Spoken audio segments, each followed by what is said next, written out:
Comedy Bronze demands a refund.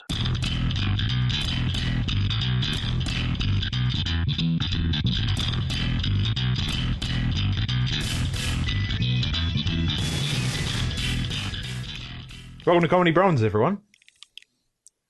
Yes, welcome once again. Sorry, I thought you were going to do more. No, that's about it. I'm Sean. And I'm Chris. And we're back once again to talk about shit that you've either talked about at work with your friends, or we have. Yes. Wait, is that all we talk about?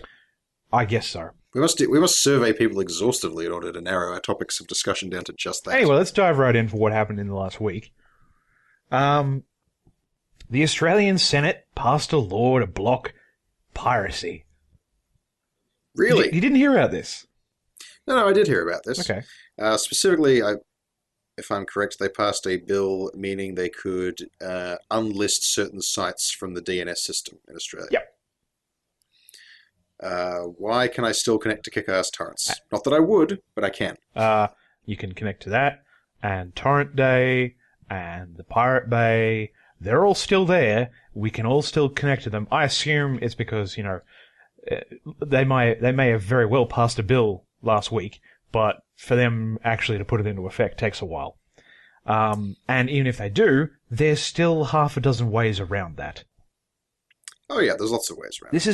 This is once again a demonstration of a government not knowing how to do anything about the evil, horrid hackers on the deep webs, with their dank memes. I feel like those are not the people who are under attack here. I feel like the ordinary peace-loving Australian who just wants to watch Game of Thrones without having to buy Foxtel is the person that this is meant to discourage. Well, yeah. And I love the fact that basically every single person in any form of media agrees with us. They're just like, yeah, look, no one likes piracy, but it's the only way to get shit, because we live in the middle of nowhere, and everything's really, really expensive, for no really good reason. Yeah. The existence of piracy indicates a supply problem. Yeah.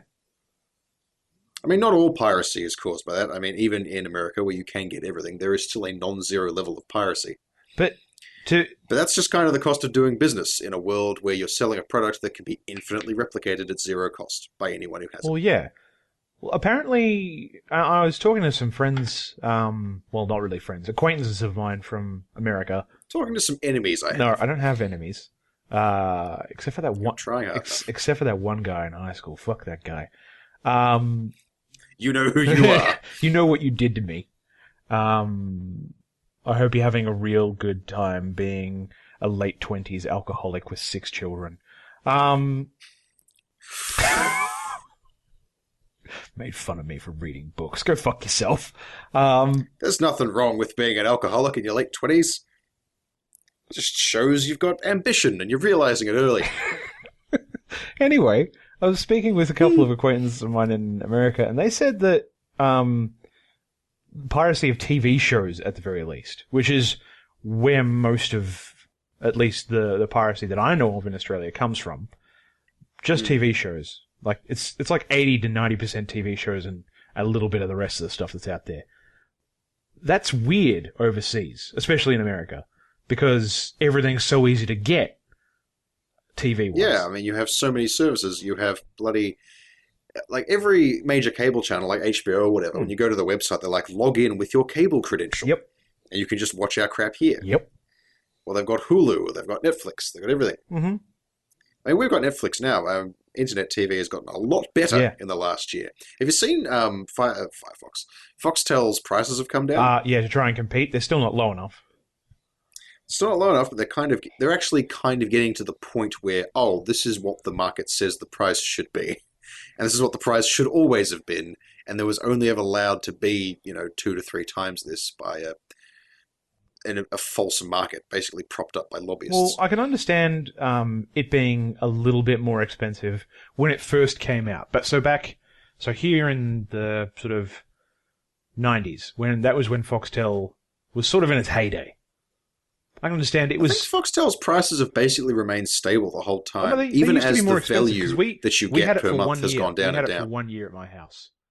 Yeah. Not even a whole year. And then my parents were just like, we're not going to pay for our son to just sit around watching cartoons, because that's the year Sean got fat. I'm not actually sure if those two things... That's how it's recorded in the almanac. The year Sean got fat. Sean got fat. 4th grade was a tough time for Sean. He put on like 60 kilos and looked like he'd eaten another boy. I blame Dexter's Lab and also cupcakes. Yeah. I don't know if there's actually any correlation between the Foxtel and my gaining of weight, but there probably is.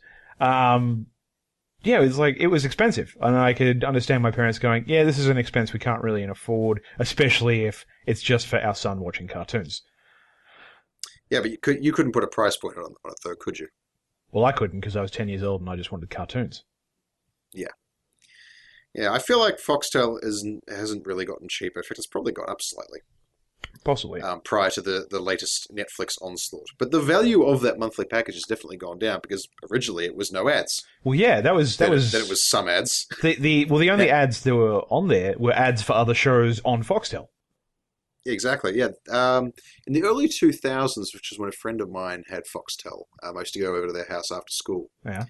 And all you ever saw were ads for other shows, often shows on the same channel. Yeah, that was cool. You're just like, oh, okay, there's a show coming up that I might actually want to watch. Oh, look, the show's there was already like back. 2 commercial breaks per episode, per half-hour episode, rather than 6 or however many you get now. And that was kind of okay, but still, why am I paying for this? It was annoying, but now it's just full-on ads, full-on ads all the time. It was annoying, but it was substantially less annoying than the current ad market. Oh, free-to-air TV is unwatchable. Yeah. These days. The only times I ever see it is basically when I'm at my parents' house, because I can't believe they even still indulge. Well, I say indulge. They even still suffer free-to-air. But that might be because of the way you and I sample media, which is I go on the internet and I go, hey, there's a new TV show I heard about. Can I get it legally here? No, I can't. Okay, I'll download it. Okay, can I download it legally? No, I can't. All right, let's go around this another way. Well, let's watch the show. Excellent. No ads. All right, show's over. What's next? I mean, to circle around, draw a circle around this whole thing, this is just the DRM argument again and again and again. Yeah. This is not a piece of legislation that is for the benefit of the Australian people. No.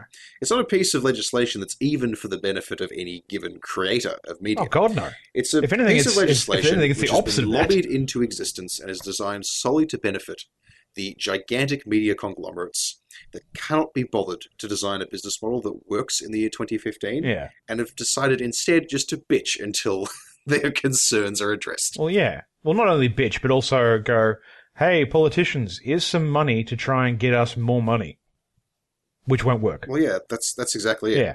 They figured out it's more effective to spend money on lobbying than it is to spend money on developing a distribution network. Which is a very short-term solution, really. Oh, it's ridiculous. It's exactly the same thinking that tore the hull off the music industry in the early 2000s. Which they're only just now starting to... distribution. They're only just now sort of really getting a handle on that, aren't they? It's taken them, 15 years? Well, no, they've had a handle on it for a while. I mean, Apple stole everyone's lunch and then continued to steal everyone's lunch. And will probably keep all the lunch to themselves for the foreseeable future. Yeah, except for Taylor Swift, who apparently stands up for everyone having their own lunch. Yeah, well, that was because Apple's premiered one of those ridiculous a la carte streaming services that screw artists. Which she is... Like Spotify. Fuck Spotify. Which she really dislikes. Taylor Swift, that is. Yes. Apparently. So, yeah. Yeah. Oh, yeah, I think they changed their TOS immediately after that. Possibly. Yeah.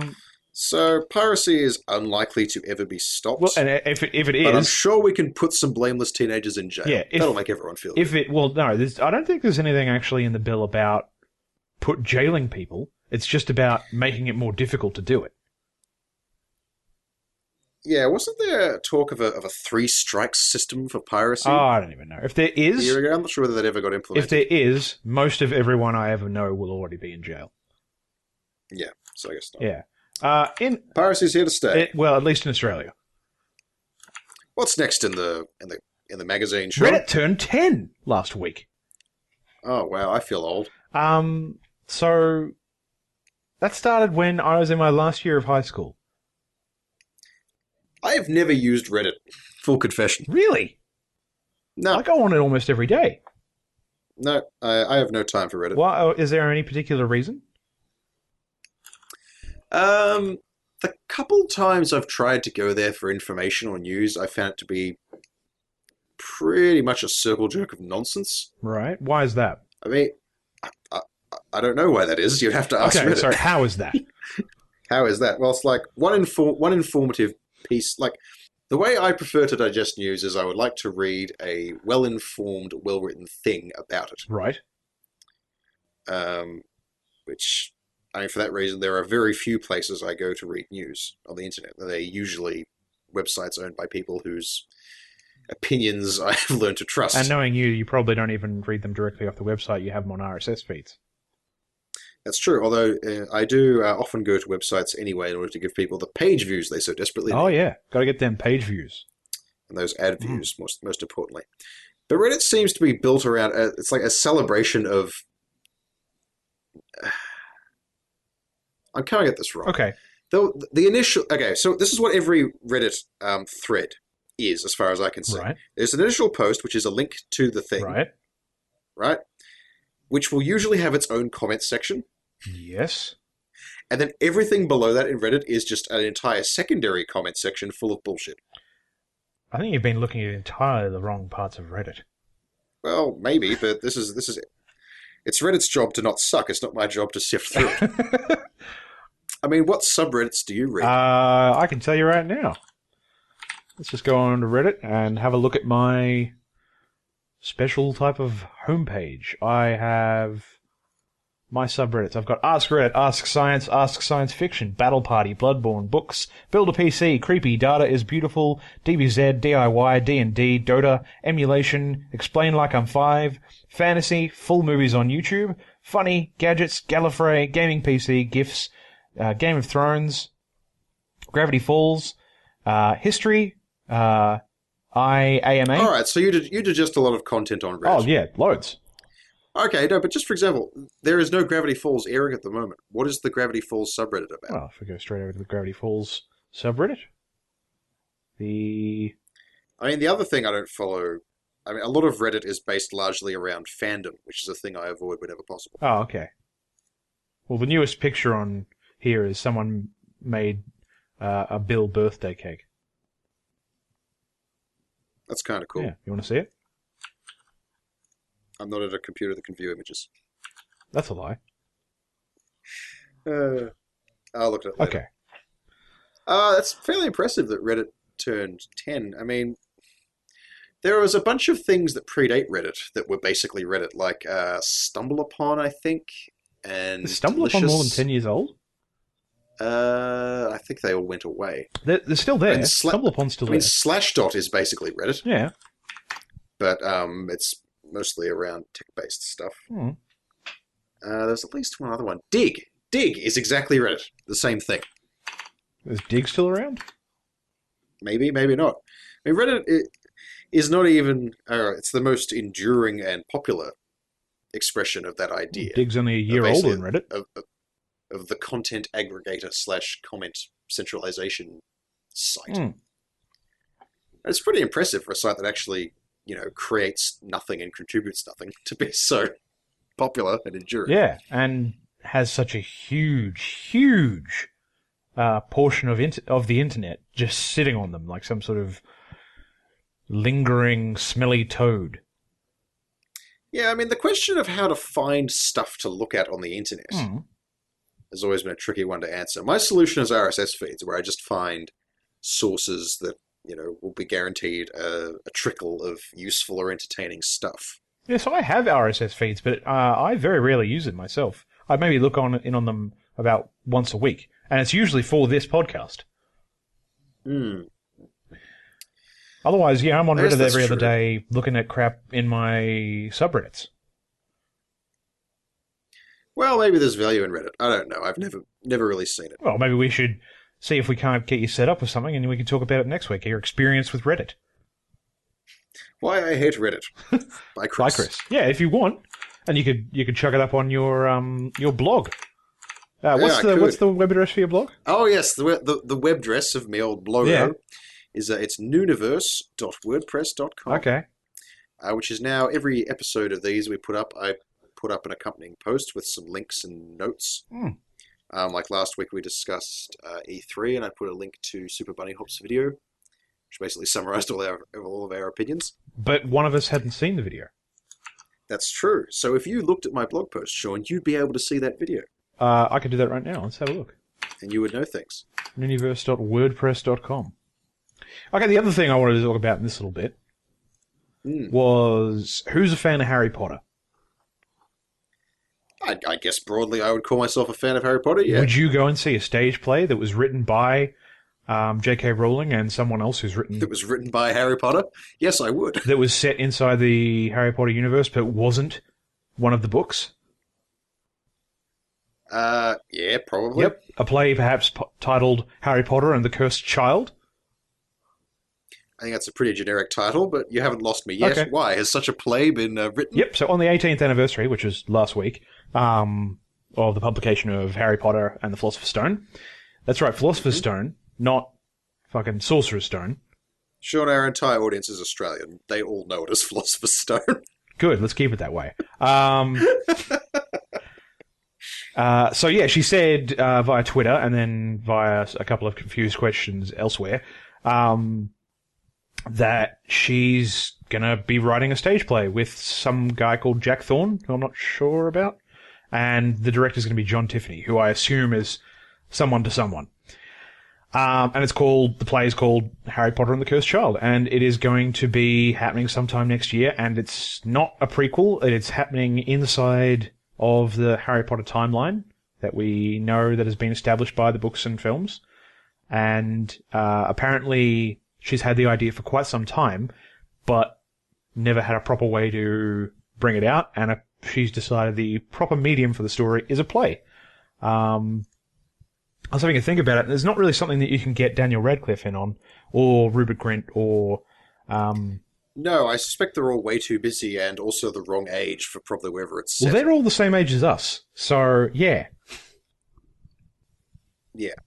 They were too old for the last two films, when they were in their early 20s.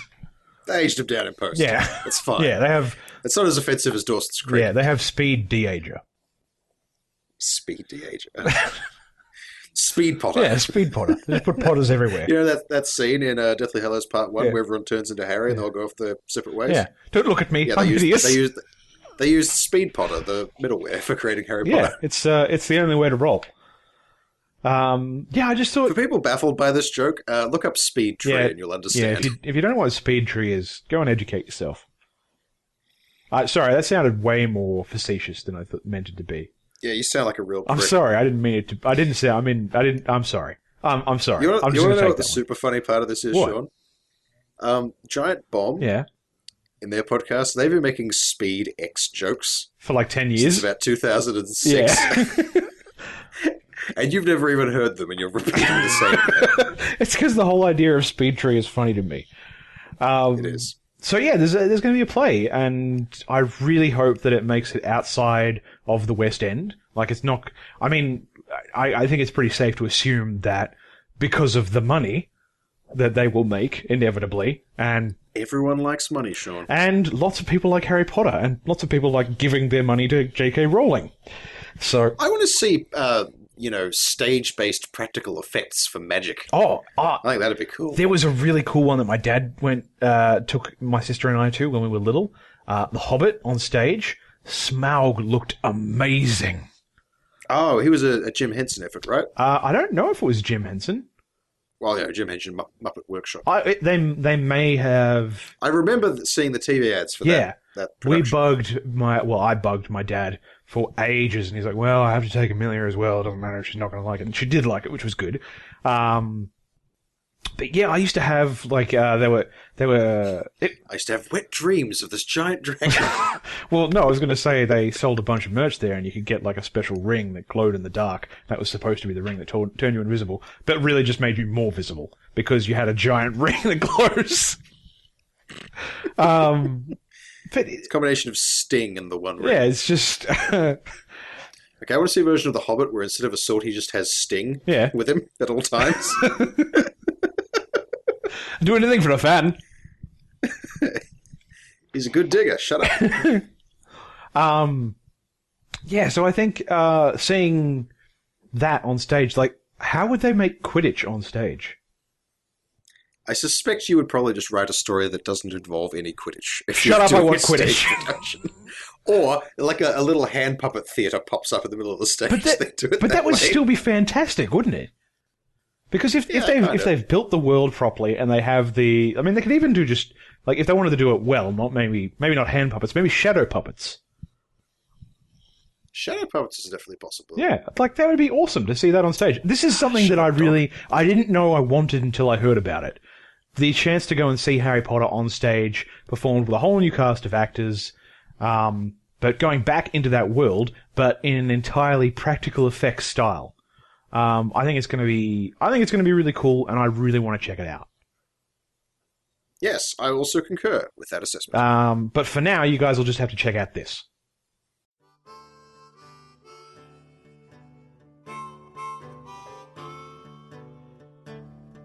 Come on down to Honest Bob Bill's David's Smoking the Hole with Corn Dogs. Here at Honest Bob Bill David's, we like to think of ourselves as a woman's food nightmare wrapped in a heart attack-inducing piece of buttered bacon.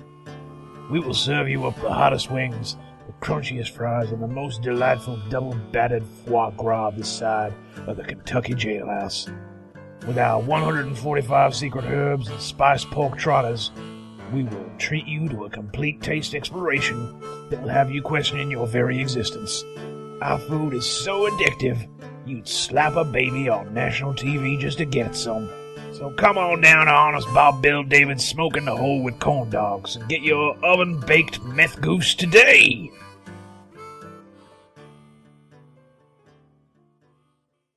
And we're back. Yes, we are. Wasn't that a cheerful break? That was. I rather enjoyed it. I've changed my socks to feel much comforter. Is that a reference to the thing you made? No, it's not. Okay, Sean's already made his thing, so... I made it before we even started. I had the idea on the way home from work. I had to get it out. He's a clever and ambitious lad. I don't know about that. Speaking of ambition, DC has done a thing, haven't they, Sean? They have indeed. So at the end of July 28th specifically, a new animated film will be coming out from their animation studios called Justice League Gods and Monsters. And what, pray tell, is the premise of that? In an alternate universe, I'm just reading this directly off the plot summary on Wikipedia. In an alternate universe, the Justice League is a brutal force that maintains order on Earth. Superman is the son of General Zod, who was rocketed to Earth as a child and raised by a family of Mexican immigrants. Batman is Kirk Langstrom, a scientist who has inadvertently transformed himself into a vampire in an attempt to cure his cancer, feeding on criminals to satisfy his hunger. Wonder Woman is Becca, who is the bride of the new god Orion. The Justice League's unaccountability is ultimately challenged by the world's governments, following the suspicious deaths of renowned scientists. So what you're saying is, it is yet another Elseworld story in which all the heroes are evil and lots of death and dismemberment take place. I don't know if they're necessarily evil. I think they're more sort of chaotic good. I think we're going to go for here. Well, maybe. Yeah. So there's actually it sounds like bog standard grimdark DC editorial bullshit. So it was written by Alan Burnett and Bruce Timm. Yeah, that makes me weep. Yep. So there's actually a couple of shorts out there already in internet land that they did with Machinima, and they were released earlier this month, a couple of weeks ago now.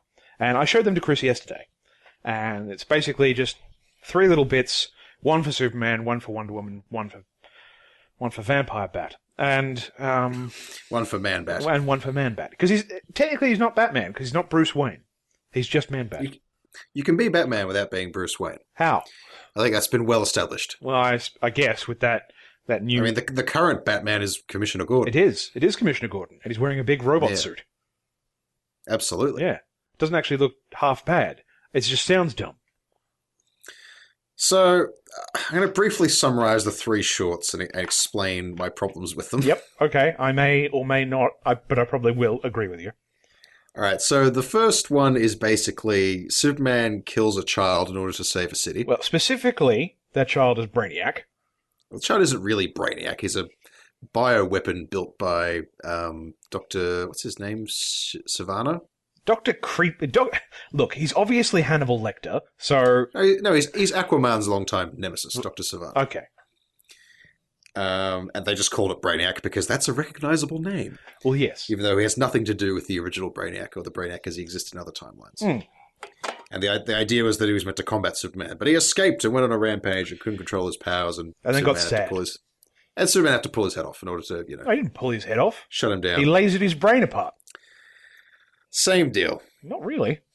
He cooked a baby's head. That is essentially what he did. That's pretty much it. Yeah. And whatever he had to because the one life doesn't outweigh millions. And he obviously didn't enjoy doing that either. Well, yeah, I mean you'd hope not, but still, it's the tired, contrived. Oh, he had to do a bad thing. Let's all have a moment. Right. Crap, which comics is so rife with. Yeah.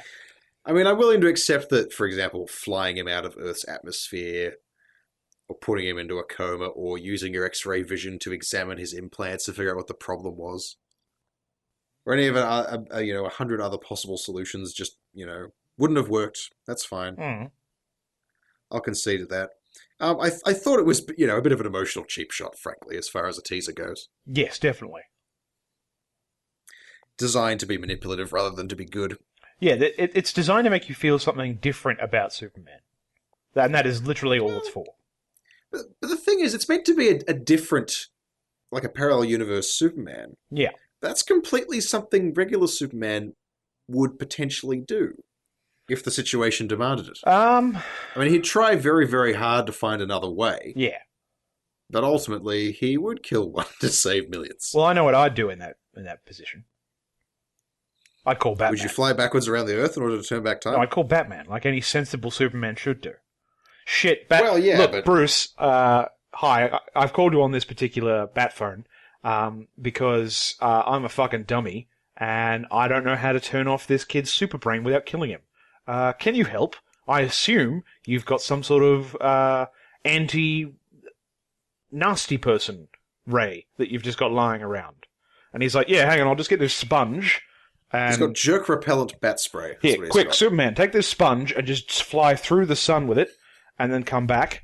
And then Superman does that and he comes back and says, why did you get me to do that? Is this some sort of super sponge? He's like, no, I just wanted you out of the way while I did this thing off screen. Look, I've fixed everything. Except the Batman of this universe is probably not a genius since he turned himself into a vampire in order to ward off cancer. Well, look, to be honest, if I had the options of being a vampire, and I'm talking Bram Stoker vampire, or having cancer, I'm going to go with having cancer every time.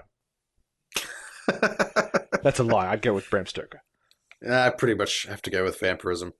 So there's one short of Superman. The next one is Batman. Batman. Is the protagonist. James Batman. James Batman. Of the Roethlisberger Batmans. No, I was talking about James Batman as in the person who came to Australia and settled here. That the suburb Batman is named after. I don't think his first name was James. Could have been. You don't know. No, you're right. I don't. I'm pretty sure it's John, though. John Batman. John, James. They're all derivatives anyway. If you know who founded Melbourne. Didn't found it, he designed it. If you know who designed Melbourne. Yeah. Send us an email at whocares.flap@jingdacream. Or you could send it to an actual email address, which would be... thirdplacejoke@gmail.com. Thank you. Anyway, back to James Batman. So the second short is primarily about... No one knows how to write stories about Harley Quinn, damn it. Yeah, that's true. Well, there's not an argument, a gripe that you and I have been having for about 8 years now. I'll just briefly summarize the short. So, Harley has been abducting people and then taxiderming them. Because that's totally something in character with Harley Quinn. Because that's totally something she would do. We don't even know if there's a Joker in this universe. No. So why would there be a Harley? She's assembled them into a living room diorama of, dead people with stretched open mouths. Yeah, and she's named them after members of a family. Yeah. A family, And not necessarily hers. And then Batman shows up and they fight and she has a chainsaw and then he eats her. Yep. Because he's a vampire. Yep. Which is a kind of great comedy bit where she's like, all right, I know how this goes. Take me to prison. He's like, prison? Oh, nom, nom, nom, nom, nom, nom. Vampire. I'm a bat. It's pretty Nom, nom, amusing. nom, nom, nom, nom. I'm increasingly convinced that Harley Quinn should never have been introduced into the main DC universe. She should have just stayed in the animated universe. Well, she kind of only really worked there. Well, it's what she was created for. Yeah. I mean, the essential problem with Harley is that in the animated series, she's an extremely sympathetic character. Yeah.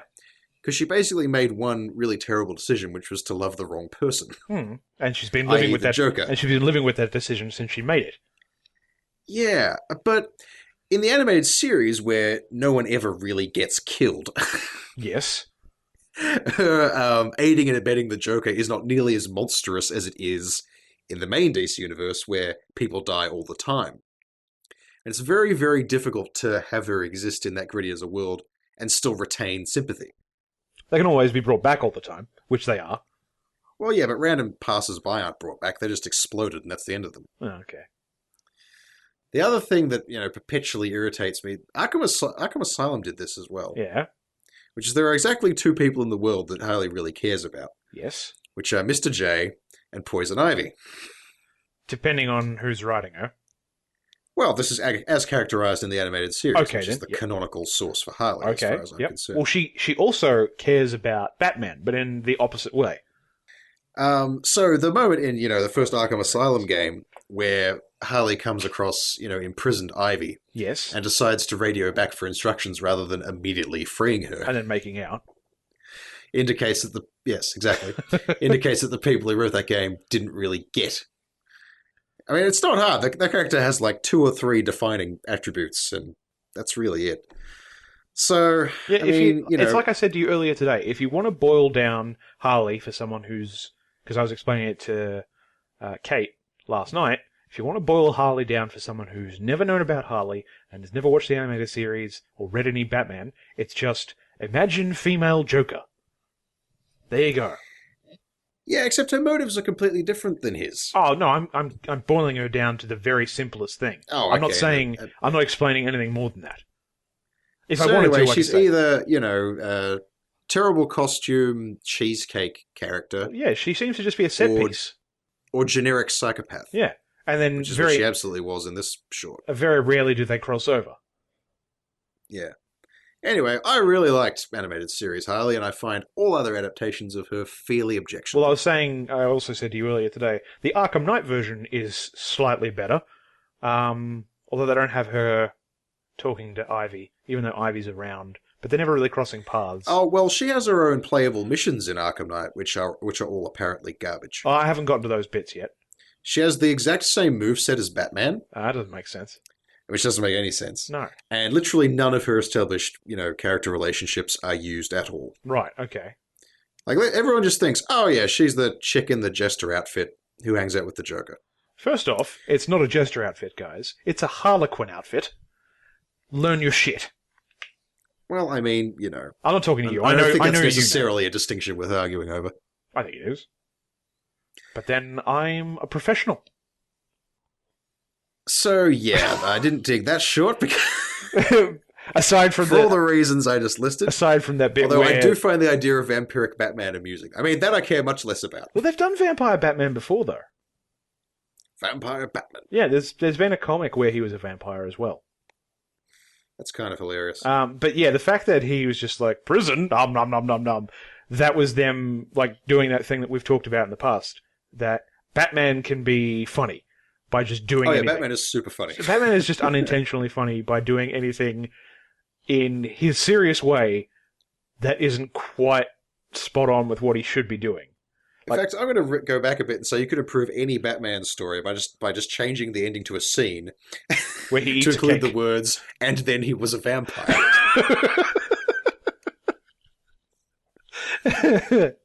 They all drank human blood. The end. The third short was even simpler than the other two, which is basically this universe's Wonder Woman and Her what's his offsider. name? Jason Travers? John Travers? I don't know. Travers? I don't know. The agent dude who is always in Wonder Woman stories. I was just gonna. a little about. I was just gonna say, man, beefcake. Sure, man, beefcake. Fight a giant robot. Yep. And then they bone. Yeah. She kind of physically assaults him too. Because he's just like, It's fine. here on the ruined corpse of all these people we've just killed. Is there any better place for the tender act of boning? Well, the weird bit was the weird bit with that was when she's like, as the camera pans away and she's doing those soft moans. It's not appropriate, DC. It's a web series. You can get away with all sorts of stuff. Yeah, fuck you, Machinima. It's not. It's weird, guys. So, in all that aside, it's interesting to see a universe where, I mean, all of these roles, the role of Wonder Woman, the role of Batman, the role of Superman, are being filled by different individuals. Yes. Like, Superman is not Kal-El. Batman is not He's whatever Zod's son would have been. Bruce Wayne. No. And Wonder Woman is not Diana, whatever her last name is. Warburton. I like the idea that there are these sort of archetypal shapes in the world that can be filled. And they can be filled by a good person or a bad person. Holes. Or more or less suited person. Holes that the universe has to have occupied. Yeah. Yeah. That's kind of cool. I don't know whether that will be what the movie's about. It could be. Because it might not even be what the movie's about, because there's going to be a second series of shorts, Chris. Oh. They've already how about approved that? a second series of shorts, so with Machinima, that will be released next year, and there will be 10 episodes in that. This will be going on from after the movie. Yeah, I assume so. Yeah. DC should do more Elseworld stuff. Look, look. Before we get into the real complaining, which is what we really do here at Comedy Bronze. I'm done complaining. Oh, really? That's it? Look, I was just. Well, yeah. I mean, Oh, okay. So I was just going to say. So Look, what you I say. just wanted to applaud them for trying something different. well, yeah, that's what I'm saying. Yeah. This is essentially an Elseworld story. DC should do more Elseworld stories. Yeah. They are weirdly stuck in the crap version of their universe they've made. Play around a little more, guys. Come on. But then you can talk about Elseworld versions where... Have you seen what new Superman looks like? What do you mean by new Superman? So- Post-52 Superman? Post-52 Superman. No, I haven't. He's just a dude in jeans and a t-shirt. That's amazing. He's got his cape wrapped around his knuckles, and he's got a buzz cut. That's great. I don't... That's not great. Whatever. Every version of Superman looks a little bit stupid. Yeah, okay. Remember when they unveiled the new 52 version who didn't have his underpants on the outside? Oh my god. Yeah. But anyway, you sounded like you had a lot more to say about these Well, shorts. no, not really. It's just like, to be completely honest, I'm not sure whether or not I'm sold one way or the other on them. I've got to watch the actual film first, I think. Because these were obviously designed just as promos for the film. That's why each one only goes for about 5 or 6 minutes. Yeah, they're animated fairly basically. Yeah, it is literally just for you to know before you go into the film, or before you buy it, because it's not screening anywhere. It's just going to be on Blu-ray, DVD, and digital download. Just before you go in, before you watch them, before you spend your money on them, for you to have some idea about what you might be getting into. So, Thank you for explaining the purpose of a trailer short. well, they're not really trailers. There's a different trailer for the whole thing. These are shorts to establish characters. Yeah. My default position is that DC has no idea what they're doing and are probably going to fuck everything up. But Bruce Timm has a history of good work, Yeah. especially for them. So I'm going to assume there will be at least something redeeming Well, I hope. Look, in this movie. if we eventually get an Elseworld version of Captain Marvel that is along the idea of my idea for Captain Marvel, I'll be happy. Yeah, you should send them a fan letter. Unsolicited scripts, they love those. Oh, yeah, I bet. They definitely won't just burn those. I assume that's how they keep themselves warm over there. Absolutely, yes. They burn unsolicited comic scripts. Yep. Yeah, they That and, just throw them on all the the pile. good ideas that Grant Morrison has. Yeah. You're not allowed to do those, Grant. We're going to burn them. Oh no, can't do that. You can't have an idea all to yourself, Grant. No, we're not allowing that. Here, put this all in the pile of money that we weren't going to use, and then set fire to it. They have stopped employing Frank Miller, right? That is a thing they did. I don't know. I feel like they gave up on him. No. So DC has been putting out fairly high quality animated films for a little while now. compared to the Marvel animated stuff, it's quite Marvel good. is weirdly not good at animation. No, they're great at live action, but they can't do animation. Which is pretty fucking weird since their parent company is now Disney. Yeah. Well, then, to be fair, has there been any decent animation from them since they got taken over that wasn't, like, already in the works? What, from Disney as an entire thing? No, sure, from, like, Marvel. Just say, like, when they got taken over, I assume they were... There's not even anything I've noticed. I mean, when the acquisition was announced, my assumption was, all right, this is going to be it. There's going to be an entirely new set of animated Marvel shows. Yeah. There's going to be a Spider-Man, there's going to be a Justice League, there's going to be an Iron Man. Yeah. I mean, Crossovers how for could everyone.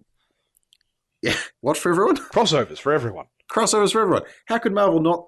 how could Disney not exploit this? Well, now they've got all this juicy new IP. Don't know why they're not.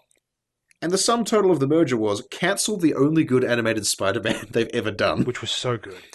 Replace it with a worse one, and then do nothing. Do nothing for 5 years. I have absolutely no idea.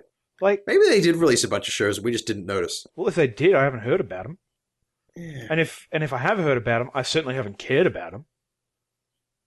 They did like a new Avengers one that ran for a little while, and I don't know. It's then I think that was pre the acquisition. I think that ran over. Was that just a project they already had, like in the can? Yeah, I think that was something that was already being done. Yeah, it seems odd. I mean, that DC cancels a lot more stuff stupidly, but they also make a lot more stuff. That's true. Well, and from the animation standpoint of things, yeah, they definitely have. They actually seem to be trying, because like I don't know whether or not like executives at Marvel know this, but things that are drawn in a cartoon style might actually translate to a motion cartoon quite well. You're shitting me. Yeah, I'm not an executive, and I'm certainly not an animator, so I don't have a professional opinion, but I know what I like to look at, and what I definitely like to spend money on. And if you could take some of those stories that I've read and stick them on TV, I'd probably buy them. I've certainly paid more for less. Yeah, that's true. Look at Age of Conan. Anyway, let's go. Speaking of criminals, here's the thing. Criminals. Made by a criminal. Yeah. Hi everyone, this is Chris speaking. I've been pretty busy this week and didn't really have time to make anything up for this segment, so the role of my sketch is going to be played by Hobo Marks. Take it away, Hobo.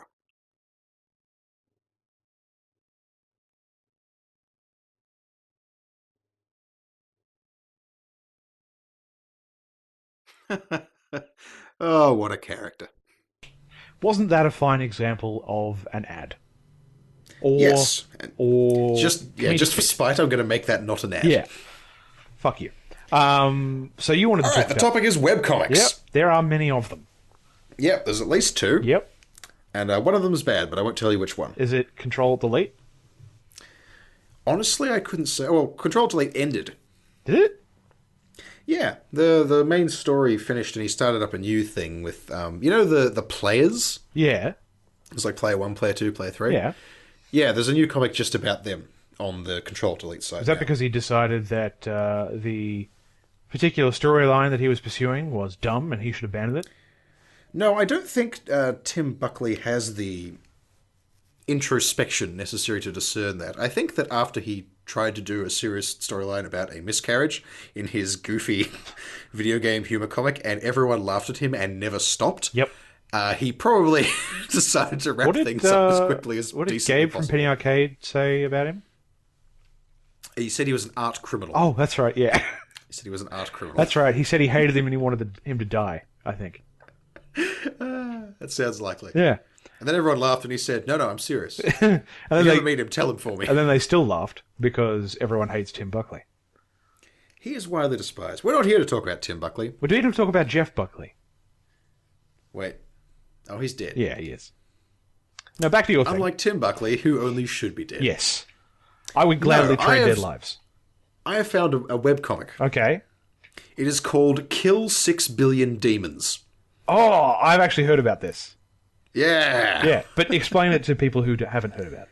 So, basically, if anyone has ever read anything by James Stokoe, Yep. like Orc Stain or Godzilla the Half-Century War, which is an amazing comic Or- that you should all read. Or the baseball one.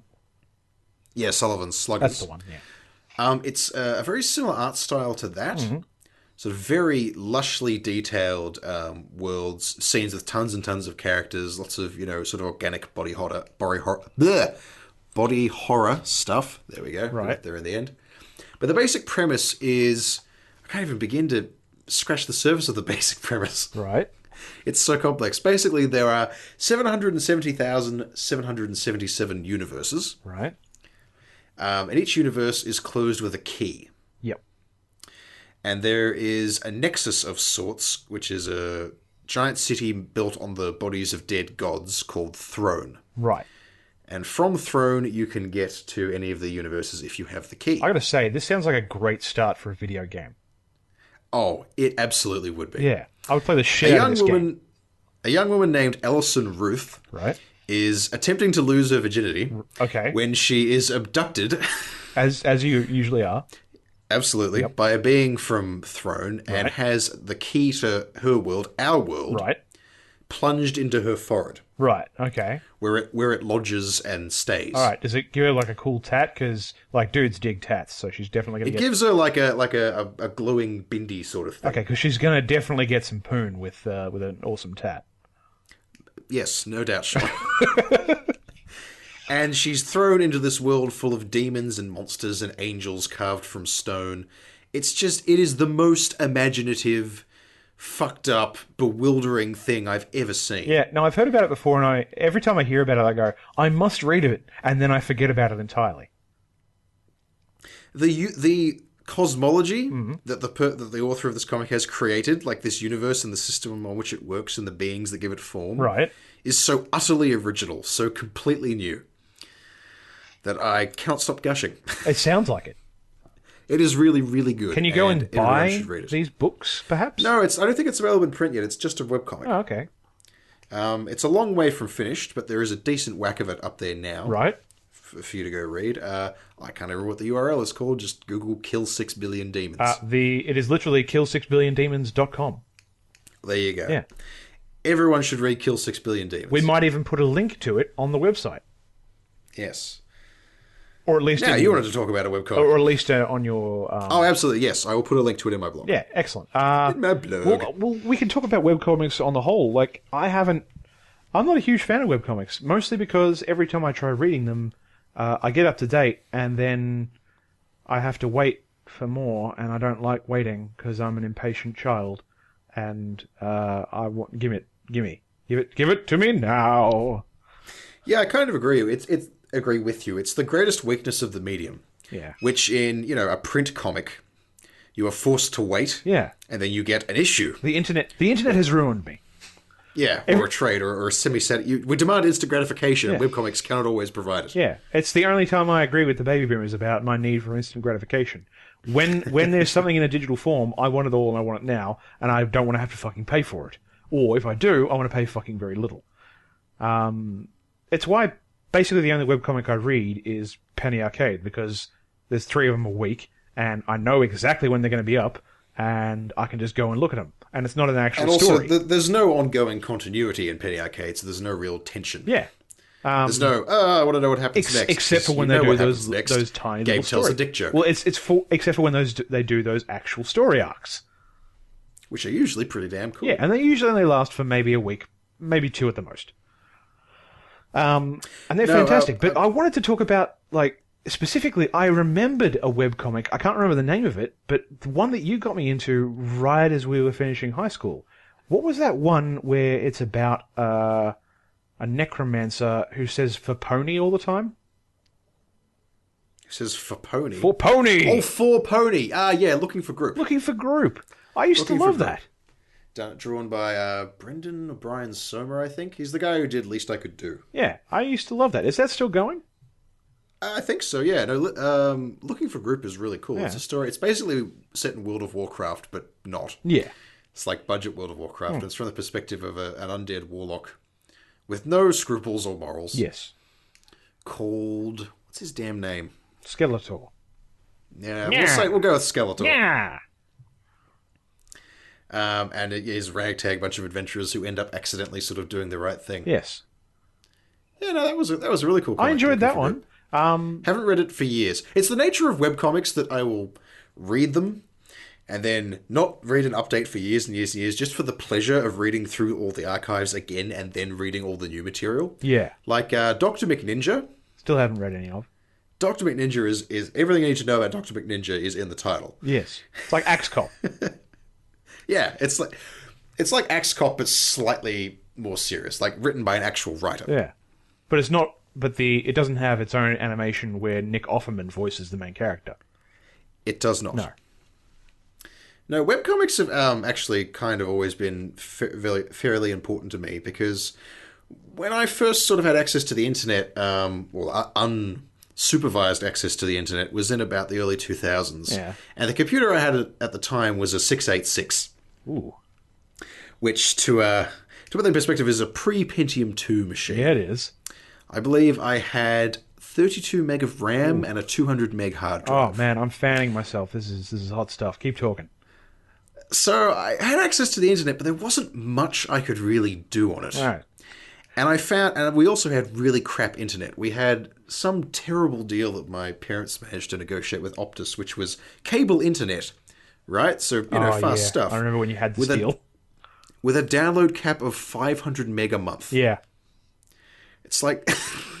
I actually remember... What are you even doing? I remember you complaining about this in high school. It's like having a supersonic jet fighter with, a fuel tank the size of a thimble. So I looked around for things I could, use the internet for that would not completely ruin my download cap. Yeah. And I remember Newgrounds, early Newgrounds. Oh my god.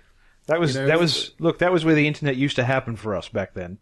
Kids. Yeah, but Newgrounds basically only existed because Flash animation only existed when bandwidth wasn't good enough for full motion video. This was years before YouTube. Oh yeah, absolutely. Years before. Way worse in practically every way. Yeah. But it was the only place you had to go. But I found webcomics, which my terrible computer could display in a version of Firefox so old it still looked like classic Netscape Navigator. Yep, and you sat there and you bathed in the cathode radiation from it. Absolutely, I did. And a lot of those early webcomics, I haven't stuck with very many of them. No.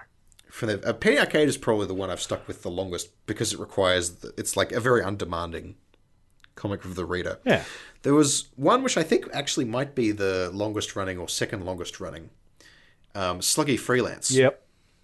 Which is super hard to get into now because the early stuff is really not aged terribly well. No. And the later stuff went all grimdark and vanished up its own asshole a bit. But there were things... Did you ever read Kid Rad? No, I don't even know what that is. Kid Rad was a webcomic about the protagonist of a video game that was lost. Right. Like an old NES game. Right. And his game was turned off, and then he came back to life when his ROM was uploaded to the internet. That's awesome. So it's it's a world where the characters of video games live. Right. But only as long as they're running on something. And there's this agency that rescues... They call them sprites, I think. Because, they're represented by sprites. Rescues sprites from game ROMs. Right. And they get to run around on the internet.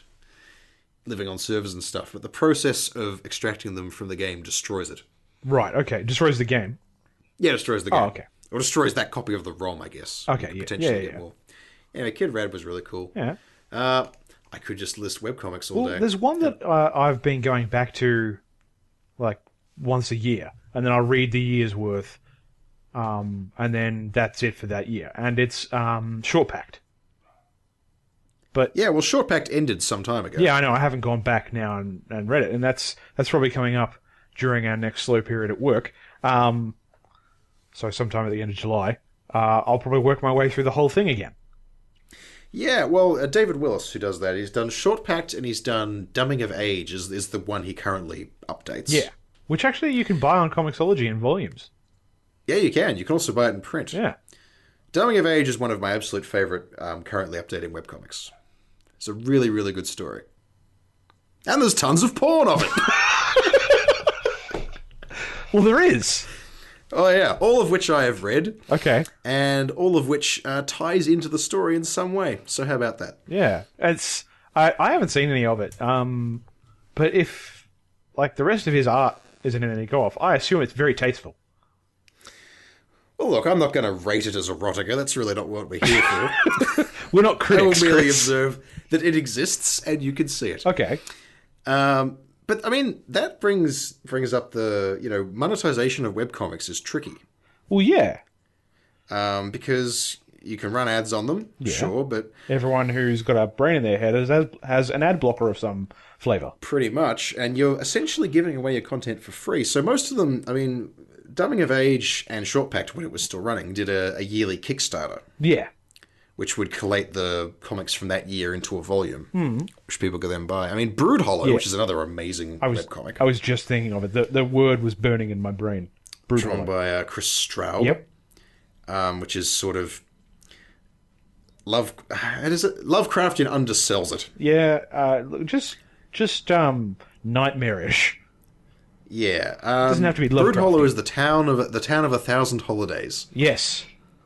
It's absolutely steeped in bizarre traditions, and Wadsworth Zane, Yep. who is the protagonist, ends up there chasing his inheritance, Yes. though he doesn't know it at the time. And it's full of ghosts and horror and weird crap, and artwork that is by turns simplistic and utterly terrifying. Yeah, it's just some of those bits where with the no face people. Yes, the no-face. The no face people, like. It's not just that... just go and look at it, okay? I can't really describe it without ruining it for you. It's horrifying. I don't really dream very often, but when I do, I have dreams that have those people in them. They've stayed with you. Yeah, it is something that will horrify you and creep you out for days at a time. You'll find yourself doing something innocent and innocuous, and all of a sudden, no-face people will appear in your head, and you'll be freaked the fuck out for the rest of the day. Also, you'll laugh and you'll cry out. It's just a great comic. Oh, it's a fantastic little comic. Yeah, but the way he does a yearly Kickstarter for that as well. Yeah. Well, not really a yearly, but by volume. There's been 2 volumes now. They're on the 3rd one. Yeah. Well, do they need a Kickstarter anymore, or do they get enough views, and did they get enough money from that's how he publishes each book. Oh, okay. He runs a Kickstarter on a per book basis. Well, I mean... This is, I think, one of the better uses for Kickstarter. I have this project I want to do once a year, which is sell this book to all of you. Yeah, and you can go back and read It all has the... certain upfront costs, which I can't afford, but we've done it twice already, so we know it'll work. Yep, it's a model that does work. Yeah, And I assume most of them are on. I assume most of Patreon and these stuff. webcomics have, just like Brood Hollow and Least I Could Do and all that, they have rabid fan bases who... Well, the successful ones do. Yeah, are more than willing to just throw $20 at it to say, yep, I'll keep that going. Well, yeah, webcomic monetization has always been weird. I mean, do you remember Keenspot? No. Well, okay, so back when I was... Keenspot was a lad. were the first, I think. Sorry, what? When I was a lad... When I was a lad, when I was but a tacker, Yeah. knee-high to a chimney beam. I remember when I was a young slip of a girl. Sean, you were always a young slip of a girl. Woohoo! Keenspot was a webcomic aggregator. Right. So you would get on Keenspot. All right. That would mean you would get a domain name, which was, I think, .keenspot.com. And from any Keenspot webcomic, you could navigate to any other Keenspot webcomic. There'd be like a drop-down menu at the top. Oh, actually, I do remember this. I just forgotten it was called Keenspot. Yeah, Keenspot was what it was called. And they would have like centralized merchandising and ads and stuff. So, Keenspot would deal with all your advertising. Yeah. Placement and contracts and stuff. So by and large, the reports that emerged afterwards from people who were involved in Keenspot is that Keenspot was basically about screwing the comic creators they partnered with. Oh, dear. This sounds like a very typical story for comic book creators. Yeah, I think Sluggy Freelance might have been on Keenspot. And they just tried to reclaim themselves? Oh, yeah, just ditched it as soon as possible. Yeah. I used to read, most of their names now escape me. I used to read a bunch of comics that were on Keenspot. Because, you read one and you could just very easily, once you hit the end of the archive, just click the drop down and go to the next one. Yeah, that's a good way to while away a Sunday afternoon. Yeah, I mean, as far as, directing traffic in amongst the members of their network, they certainly did a good job. Yeah. But as far as, dealing fairly with the people involved, I they wonder, didn't do quite so well. Because there's actually aggregates for your smartphones and tablet devices now that do the same or a similar thing. Yeah, most of those are doing so without the permission of the copyright holders and are a bunch of assholes. But There's what if they're a mob free? called Hiveworks Okay. who do kind of what Keenspot did. Yeah, but what if the service is free and it's just made by someone who reads a bunch of comics and knows people want to read a bunch of comics? It doesn't fucking matter. They're running ads on the app, which they're making money of, Right. which they're not kicking back to the people whose comics they're reposting without permission. What if they're not running ads? They all are. Oh, okay. I haven't. No one is doing it out of the goodness of their heart. I haven't looked at every single app, so I don't assume, but they probably are. Yeah. I mean, yeah, those people are directly taking money from content creators. A lot more than someone torrenting Game of Thrones is. Well, yeah. Yeah. So now we've come full Those people circle. are proper bad. But there are actually legitimate ones where you can subscribe to various comics. David Willis, whose Twitter I follow, has posted occasionally about... Is he of dansdata.com? What? Never mind. No, he's not Daniel Rutter of dansdata.com. Or Seamus Young? Of SeamusYoung.com. Yeah. Dansdata doesn't update much anymore. Yeah, which is really disappointing. And there's a huge archive of stuff there, but it's not terribly well indexed. You keep getting ancient stuff if you just try to go through the categories. You feel like you just like... Or it feels like you're going fishing and all you're getting are old boots. Oh, no, I mean, most of the articles are good. But they're like, I want to talk about why the Voodoo 2 isn't all that. And a bag of potato Right. chips. This is well written, but this information is obsolete by at least 2 decades. Yeah. Speaking of obsolescence, with that we should probably leave you. Yes. We shall fade back into the night to mutter about webcomics. Yep. Like we do. When you're not around. Remember VG Cats? Remember when VG Cats used to update? Haven't they started updating again? I assumed Scott Remsemer was dead. Okay. Well, I found the better version of VG Cats, and that's Awkward Zombie, so... Yeah, barely updates at all anymore. Either. That's true. Words. Damn it, we were on a good segue Yeah, we out. were on a good segue out. Look, let's just end it there. ruined Like awkward. All right, good night, everybody. Good night. Hey everyone, thanks for listening. I hope you enjoyed that episode of Comedy Bronze. But if you were offended by Sean's flagrant racism, or if you just have a question you want to ask us, why don't you send an email to thirdplacejoke@gmail.com. That's kind of a crap way to end. Stay frasty.